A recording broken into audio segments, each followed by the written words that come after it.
Jangan lupa untuk subscribe dan nyalakan lonceng notifikasinya. Setelah sebelumnya sempat melaporkan kasus Joko Chandra ke Ombudsman, masyarakat anti korupsi atau MAKI pada siang tadi bertemu Komisi 3 DPR untuk menyerahkan salinan surat jalan Joko Chandra. Informasi selengkapnya telah bergabung bersama kami melalui sambungan Skype Koordinator MAKI Boyamin Saiman. Selamat sore Mas Boyamin. Jadi surat jalan yang tadi Anda serahkan ke DPR, apa sebenarnya surat ini? Selamat sore Zakia.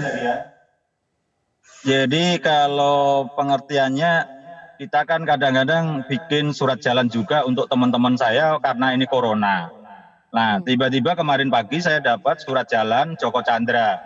Terus saya pelajari, di situ ada nomor induk kependudukan Joko Chandra. Ternyata cocok dengan KTP yang dibuat Joko Chandra. Nah dari sisi ini saya yakin bahwa ini benar. Nah, dan surat jalan itu pun juga saya dapatkan dari sumber yang kredibel dan juga sudah saya cari sumber informasi lain kira-kira ini benar atau tidak, dan ada yang menyatakan itu benar. Nah, Jadi itulah Anda kemudian saya yakin kemudian karena dengan yakin itulah saya berani datang ke Komisi 3 DPR. Karena saya jelek-jelek begini kan pernah jadi DPRD tahun 97 di Solo.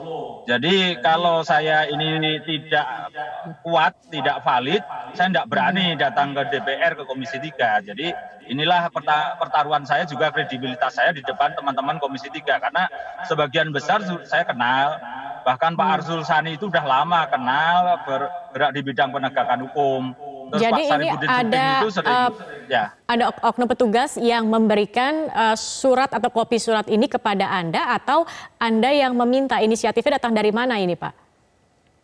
Ya, saya itu sekarang kan gini Zakia, menjadi duduk manis diam aja data itu berdatangan.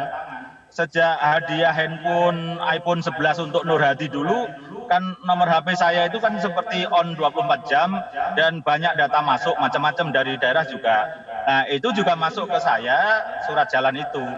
Dan sudah saya cek itu secara fotografi, itu bukan rekayasa foto. Karena kalau rekayasa kan ada jejak-jejaknya gitu kan. Ada ditutupi apa segala macam, itu namanya diganti gitu kan ketahuan.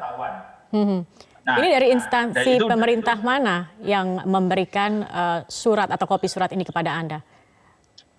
Ya kan kalau surat jalannya itu ada kopnya, ada stempelnya bawahnya, dan ada tanda tangannya, ada nomornya. Nah, karena saya ke Komisi 3 itu saya mengerucut ketika ini imigrasi, kepolisian, kejaksaan.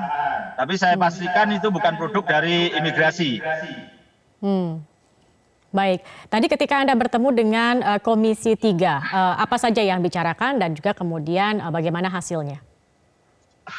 Ya, Pak Herman Heri, Pak Sarifudin Suding, Pak Arsul Sani menjanjikan akan segera melakukan rapat meskipun reses.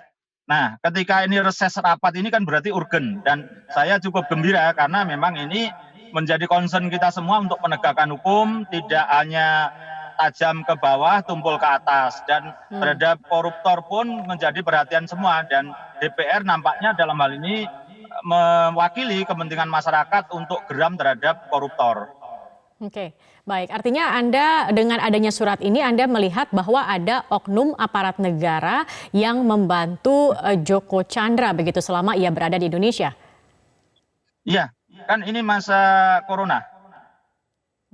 Nah, dengan tanpa surat jalan itu nampaknya dia sulit untuk bepergian, dan kedua juga kalau toh ada yang mencoba mengingat bahwa dia buron, maka pasti surat sakti ini dikeluarkan sehingga tidak akan menghalangi lagi proses-proses di bandara, proses-proses mungkin di jalan itu.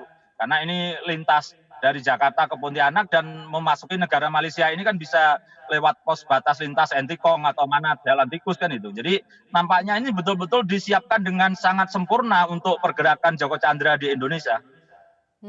Baik, terima kasih Mas Boyamin Saiman, Koordinator MAKI sudah bergabung bersama kami di Metro hari ini.